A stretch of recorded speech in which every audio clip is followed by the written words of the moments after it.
Как мало надо порой человеку, чтобы быть счастливым, иметь любимую работу и родину, где чувствуешь, насколько нужен ты этой стране.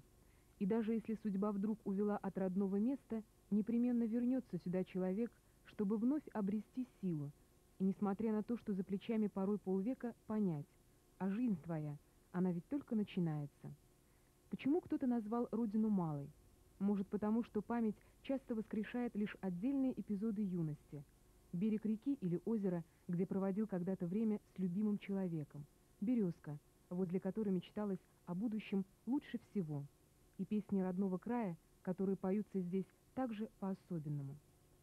Наше знакомство с Микинским районом началось с приездом в эти места писателя-земляка Азата Магазова сотоварищи.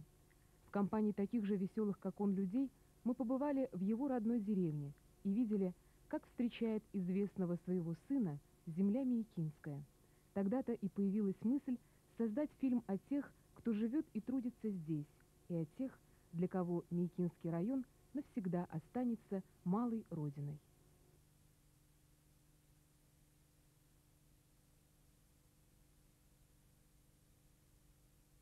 Район этот весьма богат людьми талантливыми. Достаточно назвать имя Мифтахиддина Акмуллы, уроженца деревни Туксанбаева, чтобы стало понятно, какая это земля. Акмулла стал символом интернационализма. Не случайно многие народы называют его своим поэтом-просветителем. Свет, который он нес людям, до сих пор указывает путь тем, кто стремится к знаниям, а значит и к лучшей жизни. В его честь названы колхоз и премия, ежегодно вручаемая администрацией Миякинского района. Последний раз ее обладателем стал композитор Загир Исмагилов за оперу «Акмулла». Кстати, имя это означает «чистый праведный учитель», а значит, на обладателей этой награды ложится тень великого праведника, смыслом жизни которого было просвещать народ. Среди лауреатов известны миякинцы, композитор Роза Сахаудинова и художник Риф Абдулин, подаривший району более 40 своих картин. Очень много картин у вас нарисованы именно пейзажи, зарисовки с природы Миякинского района. Чем она вас вдохновляет? Ну, я еще будучи учащимся училища искусств, а впоследствии студентом Института искусств, у меня не проходило ни одного лета, чтобы я не возвращался в Миякинский район. Хотя я с 15 лет, как ушел из дома, уже учился в училище. Поступал я уже из города Белебея, а родители уже там жили. Но ни одно лето у меня не проходило где-то на стороне, я все время возвращался в одной из деревень к своим родственникам, которых у меня большое количество в Миякинском районе. И писал этюды. Естественно, они как-то вошли в смысл моего творчества, миякинские пейзажи. Это же удивительный поэтический край.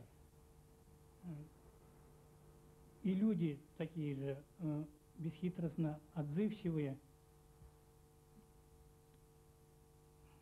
очень добрые, очень доверительные люди, так же, как сама природа. Очень интересно, когда приезжаешь к Миякам, особенно, я помню еще, будучи студентом, совсем с другой стороны, со стороны Приютова мы приехали, и как-то между гор так спускаемся, и я увидел зеленую равнину между горами, и сразу почувствовал себя башкиром, который возвращается в свое стойбище, летнее пастбище, и где должны были стоять юрты, табуны лошадей, скота, и где ждет меня, наверное, мать. И вот такое ощущение удивительное, как будто я вернулся вообще не в нашу среду попал. Совсем другое ощущение, совсем состояние души, когда я приезжаю в Миякинский район. Возвышенное. И постоянное ощущение связи с прошлым. Красота этого края действительно достойна кисти художника. Но как можно не залюбоваться таким пейзажем? Лошади, скачущие вдоль реки, или аист у дороги. А возле озера с белыми лебедями песня сама рвется из сердца. Dilide ketken yazılar, güngele tulhan ağzılar, kine yalanlar gülge kümelede. Ütkenler ne oylap, biraz yaman sulap, İledim hele akış gülüne. Ütkenler ne oylap, biraz yaman sulap, İledim hele akış gülüne.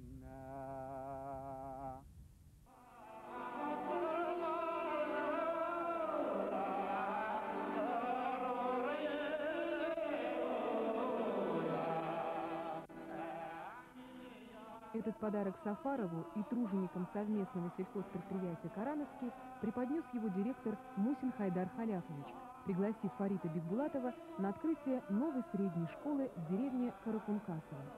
Тот, кто не строит, у того нет будущего. Этот принцип здесь взят за основу, и если что-то делать, то по-человечески. Автогараж, склады.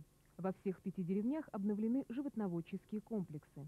Более 50 семей получили новые квартиры или дома. Строится двухэтажный дом для молодежи на 8 семей. Деревня Софиевка.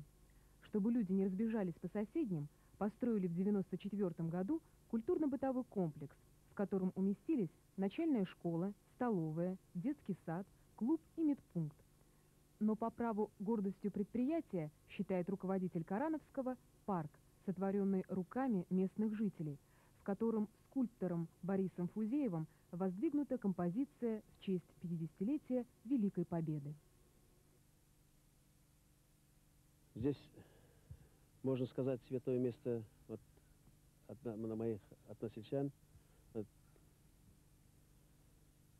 всех поколений они сюда весной, летом и зимой каждый раз во время праздников, во время торжеств, и когда грустно бывало, вот собирались вот, на эту березовую рощу. Это дан памяти младшего поколения тем воинам, которые сложили за свободу нашей Родины вот, свои головы. Не надо забывать прошлое. Вот мы стараемся все проклинать, то, что вот нашу историю хотим вычеркивать. Это наши дети должны знать всю нашу историю. Хайдар Халяфович, что для вас понятие «малая родина»? Малая Родина – это понятие, вот моя родная деревня, мой родной дом, мой родное хозяйство, да, мой родной район, моя родная республика. Прежде всего, наверное, вспоминается родная деревня, где я родился, маленькая деревня, Никулева. Ну и, надо сказать, родная природа, горы, реки, протекает Дема. Но прежде всего, надо сказать, каждый из нас вспоминает свою молодость. Думаю, многие обратили внимание на схожесть фамилий Хайдара Халяфовича и главы администрации района. Они родные братья, но как не похожи они друг на друга. Один уравновешенный и спокойный, второму хочется все сразу и сейчас. Именно активность Хайдара Халяфовича сделала данное предприятие одним из передовых хозяйств в районе. В прошлом году ССП «Корановский» сдало 17% меякинского хлеба и ни копейки за него не получила. Казалось бы, есть повод для уныния, но, слава богу, надежный партнер, промышленный гигант акционерное общество «Каустик» города Стерлитамака всегда придет на помощь. Но за всеми своими ежедневными проблемами Хайдар Халяфович находит время остановиться и подумать, а все ли сделано правильно. А где думается лучше всего, как не в родных местах? Возле озера, куда специально рыбу запускал, или деревне Кулькункасово, где ему знакомо каждое деревце. Вот, например, дом Розы Сахаудиновой, той самой, что написала песню о Кошкуле и много других замечательных песен, которые любят не только меякинцы. все мои предки там все жили, сестры. Нас было очень много, большая семья была. Вот старшая сестра Амина, Рауя, Рима, Юра, я. Нас было очень много, семья большая, еще бабушка была. Вот. Малая родина, большая родина. Можно сказать, что все вот говорят, что я в Средней Азии родилась, в городе Душанбе. Ну и там уже, когда мне было 4 года, только война началась, послевоенные годы, вот, значит, мне было где-то 8 лет, и в 10 лет я уже приехала в Башкирию. И все, вот до сих пор я уже живу. Летние каникулы все время туда, в деревню уезжали. А учился я в Чунинском районе. Школу номер 2 закончила. Школу-интернат. Вот. Так что это родина для меня, это моя песня. Основную часть фильма мы снимали летом, когда природа радует своим разноцветием. А вот на открытие Корановской средней школы приехали уже зимой. И здесь среди пышных торжеств обратили внимание на еще одну местную традицию. Собрались руководители со всего района и задарили новую школу компьютерами, мебелью, телевизорами до такой степени, что школа на 345 мест может теперь посоревноваться по технической оснащенности с любым столичным учебным заведением. «Жалко, что раньше такой традиции не было, когда мы открывали свою», сказал Николай Николаевич Купцов, директор школы поселка Садовый Мейкинского совхоза. Учились в то время в 3 смены, поскольку учеников было 460. Сегодня их около 200, но это не значит, что учить их стали хуже. Школа Купцова одна из лучших в районе. Коллектив подобрался творческий. Педагоги с детьми проводят не только уроки, но и отдают им личное время, которое в деревне дорого. Вот и в день приезда учителя проводили по классам традиционный осенний бал. Я из семьи учителей. Отец более 40 лет проработал в школе. Тетя, дядя. По моим стопам пошла и дочь. Работает в Уфимской школе. 93-й. Без школы не получается. Пытался уходить. Вернее, не сам уходить, а попросили. Вот. На другую работу 2 года помучился. Не мое это. Не мой хлеб. Так вот и работаем. Без школы, наверное, самой лучшей профессии. Нет другого удовлетворения. Вот вы сказали, что с 65-го года всегда с вами Михаил Мингазович. Михаил Мингазович, а вас что держит рядом с Николаем Николаевичем? Дружба или профессиональные какие-то общие интересы? И то, и другое. И дружба, и профессиональные наши оба. И преданность своему делу. Любовь к детям. Ну и любовь к своей профессии, конечно. Что вам нравится в своем директоре? В своем директоре? Да все, пожалуй.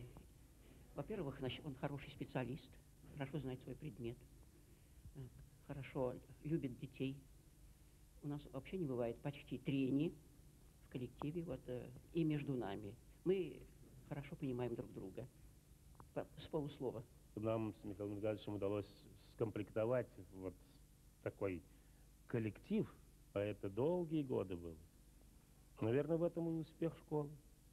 Сейчас у нас стабильный коллектив, грамотный, методически подготовленный, творчески ищущий, каждый из них. И каждый болеет за свое дело. Вот это, наверное, и позволило, что школа добивается неплохих результатов и в учебно-воспитательной работе, и во внеклассных мероприятиях, и вообще. Но повезло жителям совхоза Миякинский не только со школой, но и с руководителем. Васим Гарипович Хасанов, заслуженный работник сельского хозяйства Республики Башкортостан, сделал из своего совхоза образцово-показательное предприятие. На его базе обучают руководители хозяйств, проводят семинары. Но в историю Мейкинского района он вошел как создатель музея Мифтахиддина Акмуллы, построенного к 150-летию поэта-просветителя. Имя Акмулла для меня это очень много означает. Когда я приехал сюда, в колхоз Башкортостан, работать председателем колхоза, мне сказали, здесь жил в деревне Туксанбаева просветитель нашего башкирского народа Мифтахиддин Акмулла. Но после этого я начал спрашивать, узнать. Действительно, оказывается, ожидается большой праздник, юбилей, 150-летие со дня рождения Мифтахетдина Акмуллы. Потом я узнал, что к этому празднику, к этому юбилею уже готовится и Башкортостан. Потом начали мы тоже готовиться к этому празднику, начали собирать строительные материалы, готовиться, благоустроить населенный пункт, это деревня Туксанбаева. Потом разговор был, что будем строить музей здесь, исправили юбилей 150-летие. Очень много народу было, гостей много приехали.